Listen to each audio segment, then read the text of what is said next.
Bukas, muling tutunog ang kampana ng madaling araw na pag-asa. Sisimulan na ang simbang gabi, 9 na gabing paglalakbay ng pananampalataya patungo sa pagsilang ni Jesus.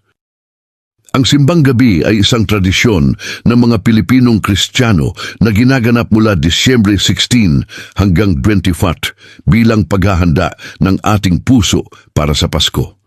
Ito ay hindi lamang pagdalo sa misa sa madaling araw, kundi isang sakripisyo ng oras, antok at sarili, isang tahimik na alay ng pagmamahal sa Diyos. Sa bawat misa ng simbang gabi, inaanyayahan tayong magbalik loob, maghintay ng may pag-asa at muling ipaalala sa ating sarili na darating ang liwanag kahit sa pinakamadilim na gabi. Para sa bawat Kristiyano, ang simbang gabi ay paalala na ang Pasko ay hindi lang handaan.